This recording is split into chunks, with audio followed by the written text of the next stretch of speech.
I would sing these prison songs, and people would jump up screaming, and it was mostly to shuck that negative that I put out there, you know? And it got to a point where doing the music actually healed me. And after a while, I couldn't do the prison songs anymore. I was not happy acting them out. What role do you think folk music played in the civil rights movement?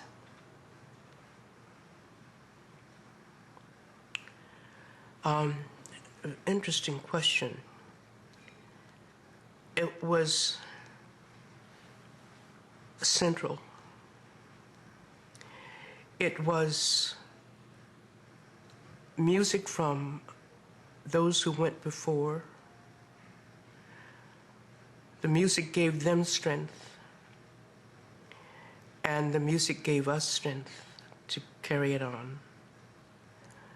And as you know, you could listen to a sermon, and it could go in one ear and out the other. Or you put some music to it, and some of it soaks in. I mean, that's why Baptist ministers preach like that. That's a melody. There are people who come and say, "Oh, I'm tired of this preaching to the choir." Well, who else are you going to preach to? Yes. They're the ones that keep trying and trying and working, and they need to be encouraged and reminded of spirit. Odetta would have been celebrating her birthday on December 31st, on New Year's Eve. She died on December 2nd. We'll come back to Dr. Bernice Johnson Reagon in a minute. Odetta. This is Democracy Now!, democracynow.org, The War and Peace Report. I'm Amy Goodman. In another part of her interview with the National Visionary Leadership Project, Odetta was asked for her thoughts on the future of race relations in the United States. Are you optimistic about America's racial future?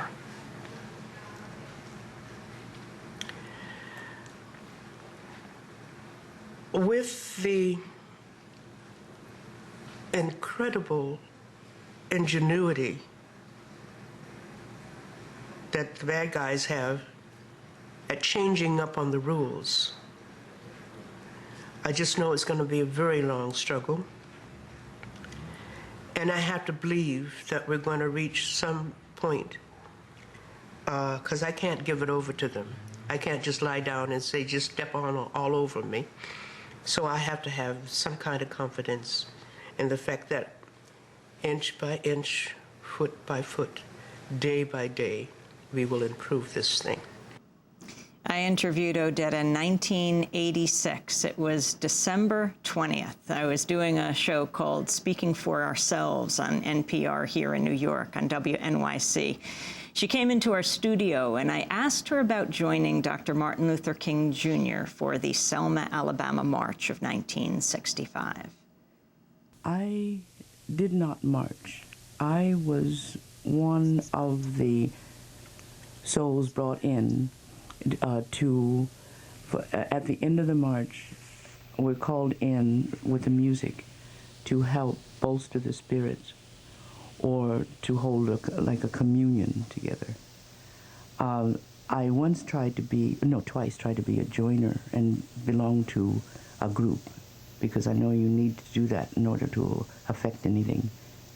And I had no patience with people going through their ego trips before they could even deal with the problem that we had gotten together with. And so a long time ago, I made the decision that I would be on the supportive end. And for all those brave ones who could sit through all that stuff and get something focused, I would go there and be supportive in whatever way I could. Odetta, that was 12 years ago. She died on December 2nd. Dr. Bernice Johnson Reagon in the studio with us in Washington, D.C., the musician, scholar, and activist, founder of Sweet Honey in the Rock. As you listen to Odetta today, your thoughts?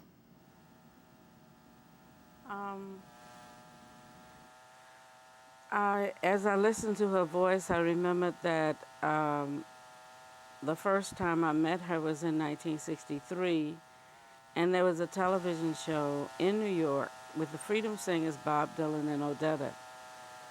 And we were all in the same room. And what a wonderful, supportive environment that was. And as I hear her voice, I think about how many different times as I tried to do my work, our paths have crossed, or we've been on the same program, and how important a voice she has been for us in the 20th century, and what she gives to us in the way she continued to sing all the way in. So it's very moving to hear her and to think about the times we shared space together, whether it was a rally for freedom or whether it was a concert or a festival or some of the various tributes we were able to do over the years. She was tremendously supportive of Sweet Honey in the Rock.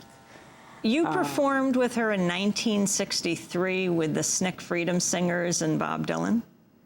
Yes. For young people who don't even know what we're referring to when we talk about the SNCC Freedom Singers, explain the significance. SNCC is the Student Nonviolent Coordinating Committee. It is the civil rights movement organization that was formed initially by leaders of the sit-in movement. And these sit-ins were largely started by college students, sometimes high school students, and they formed their own organization.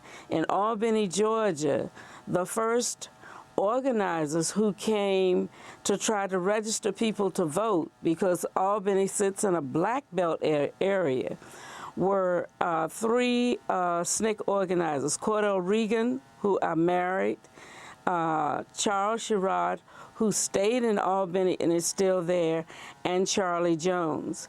And Odetta was a tenor, and I was an alto, and Pete Seeger came to Albany, and there was something about the singing in Albany. And for me, if you grow up in a place, and a lot of people talk about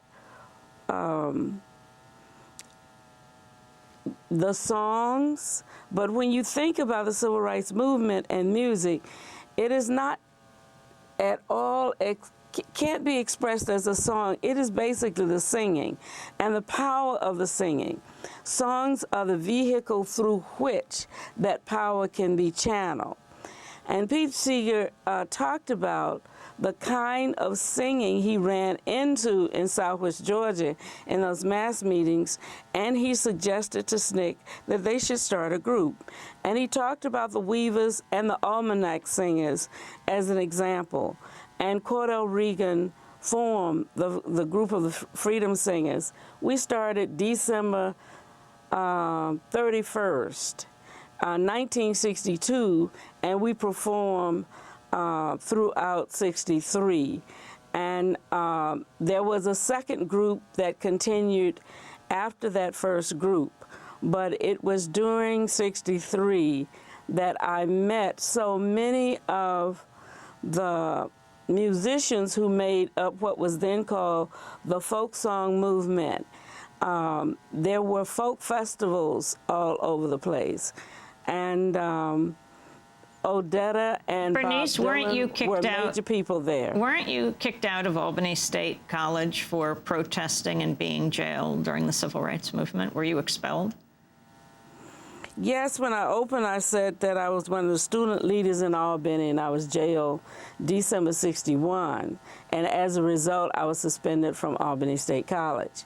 That, in fact, ended up placing me at Spelman College in Atlanta, which is where I was, and I got to hear both Joan Baez and Odetta for the first time live.